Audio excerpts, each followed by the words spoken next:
സ്തോത്രം. യേശുവേ നന്ദി. എൻ്റെ പേര് ഗിഫ്റ്റി. ഞാൻ ഇരിഞ്ഞാലക്കുട രൂപയിൽ നിന്നാണ് വരുന്നത്. എനിക്ക് ഉടമ്പടി തൈലം ഉപയോഗിച്ച് പ്രാർത്ഥിച്ചതിൻ്റെ ഫലമായി കിട്ടിയ ഒരുപാട് അനുഗ്രഹങ്ങളെ പറ്റി പറയാനാണ് ഞാൻ വന്നത്. എനിക്ക് യൂറിനിൽ ബ്ലഡ് പോകുന്ന ഒരവസ്ഥ ഉണ്ടായിരുന്നു. അത് കാരണം എന്താണെന്ന് ഡോക്ടർമാരുടെ അടുത്ത് പോയിട്ട് ഒന്നും അറിയില്ലായിരുന്നു. കാരണം എനിക്കിപ്പോൾ യൂറിനിൽ ബ്ലഡ് പോയിട്ടുണ്ടെങ്കിൽ പിന്നെ ഒരുപാട് കാലത്തേക്ക് ഒരു കുഴപ്പം ഉണ്ടാവില്ല. പിന്നെ ഒരുപാട് കാലം കഴിഞ്ഞാണ് എനിക്ക് ഇങ്ങനെ ഒരു കുഴപ്പം വരാം.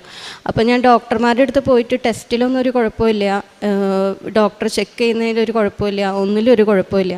അപ്പോൾ എന്താ കുഴപ്പമെന്ന് മനസ്സിലാവാണ്ട് ഞാനിങ്ങനെ വിഷമിച്ചിരിക്കുന്ന നേരത്ത് എൻ്റെ അമ്മ എനിക്ക് കൃപാസനത്തിനെ പറ്റി പറഞ്ഞു തന്നു.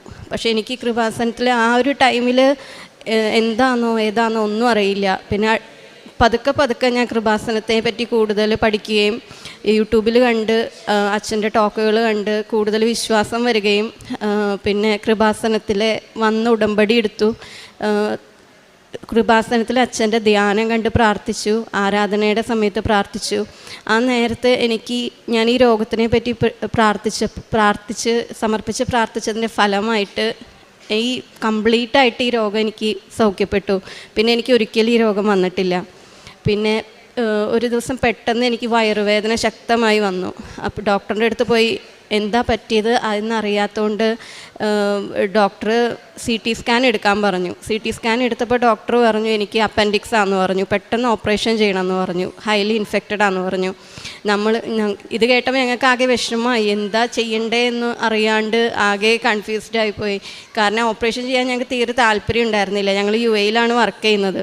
ഞങ്ങൾ പെട്ടെന്ന് തന്നെ അവിടുന്ന് ഇൻഫെക്ഷന് വേദന മാറാനുള്ള മരുന്ന് എടുത്തിട്ട് നാട്ടിലേക്ക് വന്നു. റിസ്ക് എടുത്തിട്ട് തന്നെ നാട്ടിലേക്ക് വന്നിട്ട് നമ്മൾ അന്നേരമൊക്കെ മാതാവിൻ്റെ അടുത്ത് പ്രാർത്ഥിച്ചുകൊണ്ടിരിക്കുകയായിരുന്നു, ഒരു കുഴപ്പം വരല്ലേ. അത് കഴിഞ്ഞ് ഇവിടെ വന്ന് പ്രാർത്ഥിച്ചു, തൈലം തൊട്ട് പ്രാർത്ഥിച്ചു. ഡോക്ടർമാരുടെ അടുത്ത് പോയി, അവിടെ വീണ്ടും സ്കാൻ എടുത്തപ്പോൾ അവർ ഇൻഫെക്റ്റഡ് ആണെന്ന് പറഞ്ഞു. പക്ഷെ ഒന്ന് നോക്കാം എന്ന് പറഞ്ഞു ഓപ്പറേഷൻ ചെയ്യുന്നതിന് മുന്നേ. 2 ദിവസമായിട്ടും ഇവരിങ്ങനെ കണ്ടിന്യൂസ് ആയിട്ട് ചെക്ക് ചെയ്യാണ്. അപ്പോൾ നമുക്കൊന്നും അറിയണില്ല എന്താണ് നടക്കണേ. അത് കഴിഞ്ഞ് അവസാനം ഡോക്ടർ പറഞ്ഞു ഇപ്പോൾ ഓപ്പറേഷൻ ചെയ്യേണ്ട കാര്യമില്ല, മരുന്നുകൊണ്ട് ഇത് മാറ്റാവുന്നതേ ഉള്ളൂ. അങ്ങനെ മാതാവ് അത് സൗഖ്യം തന്ന് അനുഗ്രഹിച്ചു. പിന്നെ എനിക്കെൻ്റെ ജോലിക്കാരിയാണ് പറയാനുള്ളത്. ഞാൻ ഓൾറെഡി UAE ജോലി ചെയ്യായിരുന്നു. പക്ഷേ ഒരു നല്ല ജോലിക്ക് വേണ്ടി പരിശ്രമിക്കാൻ വേണ്ടി ആ ജോലി റിസൈൻ ചെയ്തു. അത് കഴിഞ്ഞ് ഞാൻ ജോലിക്ക് വേറെ കയറി. പക്ഷേ അവിടെ ഒരു സ്റ്റെബിലിറ്റി ഉണ്ടായിരുന്നില്ല. സ്റ്റെബിലിറ്റി ഇല്ലാണ്ട് അവിടെ നിന്ന് തിരിച്ചു പോന്നു. 1 വർഷത്തോളം ഞാൻ നല്ലൊരു ജോലിക്ക് വേണ്ടി കാത്തിരുന്നു. എവിടെയും ജോലി കിട്ടിയില്ല. ഭയങ്കര നിരാശയിലായിരുന്നു. അച്ഛൻ്റെ യൂട്യൂബിൽ ആരാധനയുടെ നേരത്ത് ഇത് സമർപ്പിച്ച് പ്രാർത്ഥിച്ചു. എനിക്ക് എൻ്റെ വീടിൻ്റെ അടുത്ത് തന്നെ ജോലി കിട്ടണമെന്ന് വലിയ ആഗ്രഹമായിരുന്നു. കാരണം അവിടെയൊക്കെ ജോലി കിട്ടാമെന്ന് പറഞ്ഞാൽ ദുബായ്ക്ക്, ഈ ഷാർജയിൽ നിന്ന് ദുബായ്ക്ക് പോകണമെങ്കിൽ ഭയങ്കര ട്രാവൽ ഡിസ്റ്റൻസാണ്. അത് ആർക്കും അവിടെ ഇഷ്ടമില്ലാത്ത കാര്യം. കാരണം ഒരുപാട് നേരം നമ്മുടെ റോട്ടിൽ തന്നെ പോകും. അതുകൊണ്ട് അവിടെ അടുത്ത് തന്നെ ജോലി കിട്ടണമെന്ന് മാതാവിനോട് പ്രത്യേകം അതിന് വേണ്ടി പ്രാർത്ഥിച്ചിരുന്നു. അതിൻ്റെ ഫലമായിട്ട് ഞങ്ങൾ താമസിക്കുന്ന റൂമിൻ്റെ അടുത്ത് തന്നെ മാതാവ് നല്ലൊരു ജോലി തന്ന് അനുഗ്രഹിച്ചു. പിന്നെ ഹസ്ബൻഡിൻ്റെ കാര്യമാണ്. ഹസ്ബൻഡ് കൊറോണ സമയത്ത് ഹസ്ബൻഡിന് ജോലിയിൽ ഭയങ്കര ബുദ്ധിമുട്ടായിരുന്നു. ഹസ്ബൻഡിന് സാലറി ഇഷ്യൂസ്, ഹസ്ബൻഡിന് മാത്രമല്ല അവിടെ ജോലി ചെയ്യുന്ന എല്ലാവർക്കും ആ കമ്പനിയിൽ സാലറി കിട്ടുന്നില്ല. അങ്ങനെ ഭയങ്കര ബുദ്ധിമുട്ടിലൂടെ കടന്നു പോകുന്ന നേരത്ത് ഞങ്ങൾക്ക് നല്ലൊരു കമ്പനിയിൽ നിന്ന് ഇൻ്റർവ്യൂ കിട്ടി ഹസ്ബൻഡിന്. അവിടെ പോയി ആഗ്രഹിച്ച ഫീൽഡാണ് കിട്ടിയത്. പക്ഷെ അവിടെ പോയി ഇപ്പോൾ ഇൻ്റർവ്യൂ ഭയങ്കര ടഫായിരുന്നു. ആൾക്ക് ഒട്ടും പ്രതീക്ഷ ഉണ്ടായിരുന്നില്ല. പക്ഷേ മാതാവിനോട് ഞാൻ തൈലം തൊട്ടൊക്കെയാണ് ആളെ ഇൻ്റർവ്യൂവിന് വിട്ടത്. പക്ഷേ എനിക്ക് നല്ല ഉറപ്പുണ്ടായിരുന്നു, നല്ല വിശ്വാസം ഉണ്ടായിരുന്നു ആൾക്കത് കിട്ടും. കാരണം മാതാവാണ് കൂടെ പോകുന്നതെന്ന് എനിക്ക് നല്ല ഉറപ്പുണ്ട്. അപ്പോൾ ആൾക്ക് ഇൻ്റർവ്യൂ പാസ്സായി. ആൾ ആഗ്രഹിച്ച ഫീൽഡിൽ തന്നെ ആൾക്ക് നല്ല ജോലി കിട്ടി. പിന്നെയുള്ളത് എൻ്റെ ചേട്ടനാണ്. ചേട്ടനും ജോലിക്ക് ഭയങ്കര ബുദ്ധിമുട്ടായിരുന്നു. ആളും എവിടെ ജോലിക്ക് പോയാലും സ്ഥിരമായിട്ട് നിൽക്കാൻ പറ്റില്ല. ആൾ ഒരുപാട് ജോലിക്ക് പോയിട്ടുണ്ട്, പക്ഷേ എവിടെയും ഒരു സ്റ്റെബിലിറ്റി ഉണ്ടാവില്ല. അവസാനം ആൾക്ക് ഇപ്പം ആൾ ആഗ്രഹിച്ചതിലും വലിയൊരു പോസ്റ്റിൽ നല്ലൊരു സ്ഥാപനത്തിൽ വിദേശത്ത് ജോലി കിട്ടി. പിന്നെ എൻ്റെ അമ്മയ്ക്ക് ഹെർപ്പിസ് എന്ന് പറയുന്ന ഒരു രോഗം വന്നിട്ടുണ്ടായിരുന്നു. ഈ രോഗം വന്നിട്ടുണ്ടെങ്കിൽ ഭയങ്കര ബുദ്ധിമുട്ടാണ്. ആൾക്ക് വേദന സഹിക്കാൻ പറ്റാത്ത രീതിയിൽ ആൾ റൂമടച്ച് തലോണ പൊത്തി പിടിച്ച് കരയുമായിരുന്നു. കാരണം ആൾക്ക് അത്രയും വേദന സഹിക്കാൻ പറ്റില്ല. ഇത് ഞാൻ UAയിലായതുകൊണ്ട് എനിക്ക് നേരിട്ട് ഇത് കാണാൻ പറ്റില്ല. പക്ഷെ അമ്മ പറയുമ്പോൾ എനിക്ക് ഭയങ്കര വിഷമാവും. ഞാൻ അച്ഛൻ്റെ യൂട്യൂബിൽ ആരാധനയുടെ നേരത്ത് അമ്മയ്ക്ക് വേണ്ടി ഒരുപാട് കരഞ്ഞ് പ്രാർത്ഥിച്ചു. അതിൻ്റെ ഫലമായിട്ട് അമ്മയ്ക്ക് പിന്നെ ഒരിക്കലും ആ വയ്യായ്ക വന്നിട്ടില്ല, വേദനയും വന്നിട്ടില്ല. ഞാൻ കാരുണ്യ പ്രവർത്തനം എന്തൊക്കെയാണ് ചെയ്യുന്നതെന്ന് ചോദിച്ചാൽ, പാവങ്ങൾക്ക് ഇങ്ങനെ ഫുഡ് ഉണ്ടാക്കി കൊടുക്കുമായിരുന്നു. ഇപ്പോൾ ഭക്ഷണം വീട്ടിൽ വെച്ചിട്ട് അത് അവർക്ക് കൊണ്ടുപോയി എത്തിച്ചു കൊടുക്കുമായിരുന്നു. പിന്നെ പത്രം ഹോസ്പിറ്റൽസിൽ പോയിട്ട് വിതരണം ചെയ്യുമായിരുന്നു. പിന്നെ സാമ്പത്തികമായി ഒരുപാടല്ല, എന്നാലും പറ്റുന്ന രീതിയിൽ സാമ്പത്തികമായിട്ട് സഹായിക്കാൻ പറ്റുന്നവരെയൊക്കെ സഹായിക്കാറുണ്ട്. പിന്നെ ഇപ്പം എൻ്റെ കൂടെ ജോലി ചെയ്യുന്നവർക്കാണെങ്കിലും എനിക്ക് കിട്ടിയ അനുഗ്രഹങ്ങൾ എന്താണെന്ന് ഞാൻ അവർക്ക് പറഞ്ഞു കൊടുക്കാറുണ്ട്. ഒരുപാട് പേര് പിന്നെ എൻ്റെ അടുത്ത് കൃപാസനം അങ്ങനെയാണല്ലോ ഇങ്ങനെയാണല്ലോ എന്നൊക്കെ ചോദിക്കുമ്പോൾ ഞാൻ അവർക്ക് പറഞ്ഞ് മനസ്സിലാക്കി കൊടുക്കും. അങ്ങനെയല്ല, കൃപാസനത്തിൽ ഇങ്ങനെയാണ് നടക്കുന്നത്. ഒരുപാട് പേർക്ക് അവിടെ വന്നിട്ട് അനുഗ്രഹം കിട്ടുന്നുണ്ട്. അത് നിങ്ങൾക്കറിയണമെങ്കിൽ നിങ്ങൾ അത് പോയി കാണുക തന്നെ വേണം, കണ്ട് മനസ്സിലാക്കുക തന്നെ വേണം. അല്ലാതെ എങ്ങനെ അവിടെ ഇവിടെയും പറയുന്നത് കേൾക്കല്ല വേണ്ടേ. ഞാൻ അതിൻ്റെ ഒരു സാക്ഷിയാണ്, അതുകൊണ്ട് എനിക്കറിയാം എന്ന് പറഞ്ഞ് ഞാൻ അവർക്ക് മനസ്സിലാക്കി കൊടുക്കും.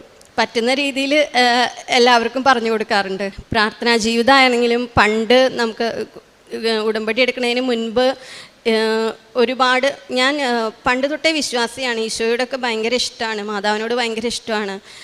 പക്ഷേ ഉടമ്പടി എടുത്തതിന് ശേഷം കൂടുതൽ ദൈവത്തിലേക്ക് അടുത്തു, കൂദാശകളിലേക്ക് അടുത്തു. കുമ്പസാരം ആയാലും വിശുദ്ധ കുർബാന ആയാലും ജപമാല ചൊല്ലാനാണെങ്കിലും കൂടുതൽ ദൈവത്തിലേക്ക് അടുത്തിട്ടുണ്ട്. അതിനുള്ള കൃപ ദൈവം തന്നിട്ടുണ്ട് മാതാവ് വഴി. ഇത്രയും അനുഗ്രഹങ്ങൾ തന്ന മാതാവിനും ഈശോയ്ക്കും ഒരുപാട് നന്ദി. പുറപ്പാടിൻ്റെ പുസ്തകം 19:8 കർത്താവ് കൽപ്പിച്ചതെല്ലാം ഞങ്ങൾ ചെയ്തു കൊള്ളാം എന്ന് പറഞ്ഞ്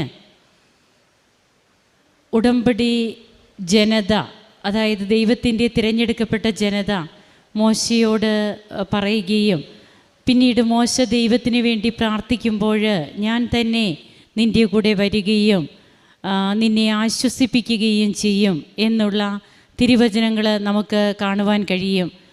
ഇവിടെ ഉടമ്പടി എടുത്തതിന് ശേഷം തങ്ങളുടെ പ്രാർത്ഥനാ ജീവിതവും അതുപോലെ വ്യക്തിപരമായിട്ടൊക്കെ തങ്ങൾക്ക് എത്രമാത്രം കർത്താവിനോട് കൂടുതൽ ഒരു വ്യക്തിബന്ധം തന്നെ സ്ഥാപിക്കുവാനായിട്ടൊക്കെ എങ്ങനെ സാധിക്കുന്നു എന്നുള്ളതൊക്കെ തന്നെയാണ് ഉടമ്പടിയുടെ ഏറ്റവും മൂല്യമായിട്ട്, അതായത് നമ്മുടെ ജീവിതത്തിന് തന്നെ ഒരു മൂല്യമായ ഒരു നിക്ഷേപമായിട്ട് നമുക്ക് മാറുന്നത്. അതാണ് ഏറ്റവും പ്രാധാന്യം അർഹിക്കുന്നതും അതിനോട് കൂടി തരുന്നതെല്ലാം കൂട്ടിച്ചേർത്ത് നൽകപ്പെടുകയാണ്. അതാണ് ഫിസിക്കൽ ഫേവേഴ്സ്.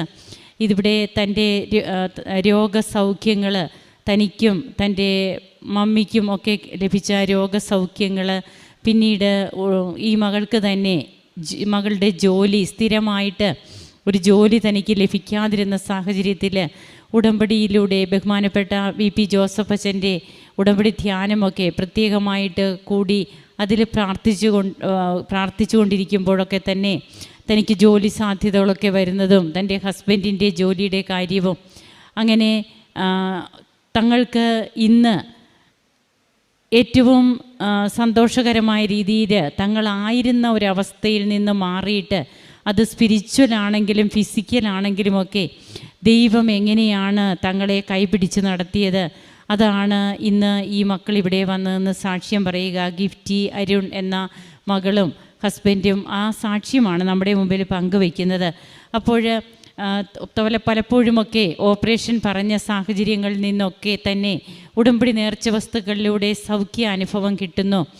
ഇന്ന് പ്രാർത്ഥിക്കാനൊരു താല്പര്യം ലഭിക്കുന്നു. മറ്റുള്ളവരോട് പറഞ്ഞു കൊടുക്കുന്നു കൃപാസനത്തെക്കുറിച്ച്. നിങ്ങൾ പോയി നിങ്ങൾ അനുഭവിക്കണം, ഞാനും ഇതൊക്കെ എൻ്റെ അനുഭവത്തിൽ നിന്നാണ് ഞാൻ പറയുന്നത് എന്നൊക്കെ പറഞ്ഞ് മറ്റുള്ളവരുടെ മുൻപിൽ കർത്താവിൻ്റെ സാക്ഷിയാവുകയാണ് ഗിഫ്റ്റ് ചെയ്യുക. നാം ചെയ്യുന്ന ഓരോ കാര്യങ്ങളിലും നാം മുഖേന ദൈവം അറിയപ്പെടണം, ദൈവത്തിൻ്റെ നാമം മഹത്വപ്പെടണം. അതുമാത്രമായിരിക്കണം നമ്മുടെയും ഏക പ്രാർത്ഥനയും. അതിനു വേണ്ടിയിട്ടാണ് ഉടമ്പടി ജീവിതം നമ്മെ കൂടുതൽ ഒരുക്കേണ്ടത്. കരങ്ങളടിച്ച് നമുക്ക് ഈശോയ്ക്ക് നന്ദി പറയാം. യേശുവേ നന്ദി, യേശുവേ സ്തുതി, യേശുവേ ആരാധന.